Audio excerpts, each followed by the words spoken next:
Daniel was a student who carried a silent battle inside him. At home, he studied with discipline, his notebooks filled with careful notes, his mind sharp and ready. He explained concepts to friends with ease, and sometimes they even joked that he should be the teacher instead of the student. But when exam day arrived, everything changed. His chest tightened, his breath shortened, his hands trembled, and his mind turned into a blank page. Have you ever felt that cruel silence inside your head when everything you know suddenly disappears? For Daniel, exams became a battlefield. He would sit in the hall surrounded by classmates, scribbling answers while he stared at the paper frozen. The clock ticked louder and louder, each second reminding him of failure. His heart raced so fast he thought others could hear it. Sweat dripped down his forehead, and shame wrapped around him like a heavy blanket. He wasn't failing because he lacked knowledge. He was failing because panic had stolen his voice. At first, he tried to hide it. He told himself it was just nerves, that everyone felt anxious before exams, but deep down he knew this was different. This wasn't ordinary stress, this was paralysis. And the more it happened, the more he feared the next exam. The cycle grew stronger: fear before the test, panic during the test, humiliation after the test. Can you imagine carrying that cycle again and again until it feels like your identity? One evening, after another disastrous exam, Daniel sat alone in his room. His notes were perfectly organized, his textbooks highlighted, his preparation flawless. Yet his grades told another story. He whispered to himself, "Why does this keep happening to me?" That question echoed in his mind. And maybe it echoes in yours too. Why do panic attacks strike when we least expect them? Why do they rob us of our strength, our memory, our confidence?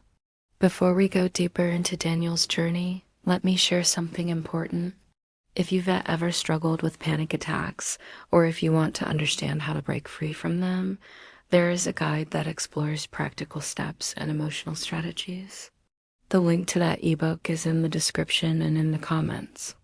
It's not just theory, it's about real tools that can help you reclaim your calm. Daniel didn't know it yet, but his life was about to change. The turning point came one afternoon when his professor noticed him leaving the exam hall with his eyes red and his shoulders heavy. Instead of ignoring him, the professor stopped and asked softly, "Daniel, what happens to you during exams?" Daniel hesitated, ashamed, but finally admitted, "I freeze. I panic. I can't think. It feels like my mind disappears." The professor looked at him with understanding. "You're not alone. Panic is powerful, but it's not invincible." Those words stayed with Daniel. Panic is powerful, but not invincible. Could it really be true? Could something that felt like a monster inside him actually be defeated? That night, Daniel couldn't sleep. He replayed the professor's words again and again. He opened his laptop and began searching for answers. He discovered that panic attacks are not signs of weakness. They are the body's alarm system misfiring, flooding us with adrenaline when there is no real danger. The racing heart, the trembling hands, the shallow breath, they are all physical reactions to a false emergency. Knowing this gave Daniel his first glimpse of hope, but knowledge alone wasn't enough. He needed practice.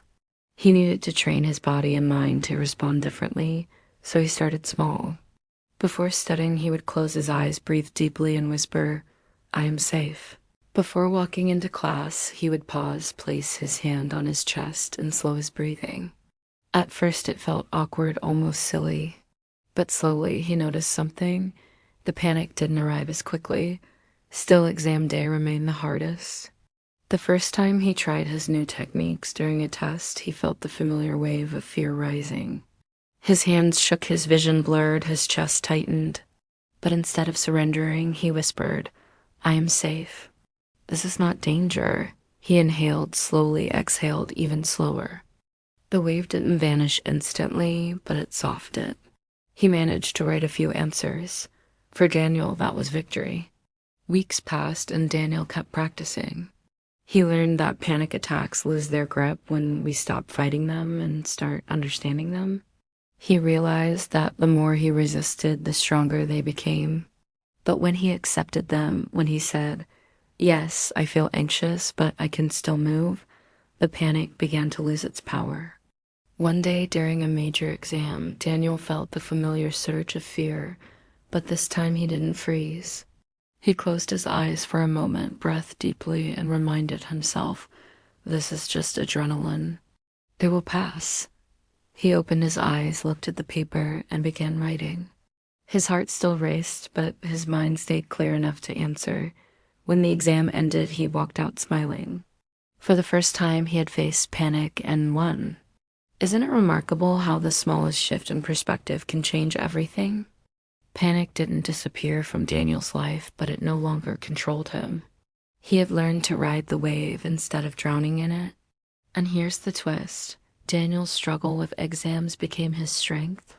He started sharing his story with classmates, and many admitted they too had faced panic.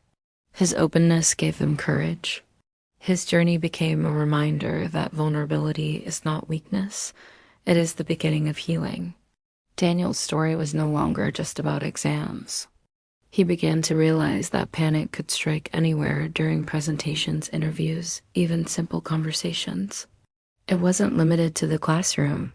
Panic was a shadow that followed him, whispering doubts, waiting for moments of pressure. But now he had tools, and those tools gave him courage. He started to ask himself new questions. Is this panic really stronger than me? Or is it just a passing storm? The truth is, storms always pass. Panic attacks rise, peak, and fade. They are temporary. And when we learn to breathe through them, to anchor ourselves in the present, we discover a strength we didn't know we had. If you want to explore more about how to manage panic, how to turn fear into resilience, remember that guide I mentioned earlier. The link is in the description and in the comments. It is a resource that can walk with you as you learn to calm your body and strengthen your mind. So what happened to Daniel after all those battles? He didn't become perfect. He still felt nervous before exams, his heart still raced, his hands still trembled sometimes, but he no longer froze. He no longer let panic define him. He graduated carrying not just knowledge from books, but wisdom from his own struggle. And his message is simple. Panic is not the end. It is a challenge, and challenges can be overcome. Think about your own life. Where does panic hold you back? Where does fear silence your voice? And what would happen if you chose just once to breathe, to stay, to move forward despite it? Daniel's story reminds us that courage is not the absence of fear. Courage is the decision to act even when fear is present. And that decision can change everything.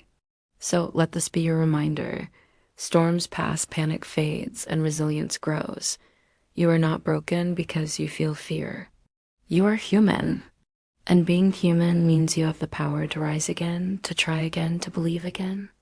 If this message touched you, if you believe in the power of resilience, then take a moment now. Like this video, subscribe to the channel, and join us in sharing stories that inspire courage. Because together we can remind the world that fear is never the final word. Hope is.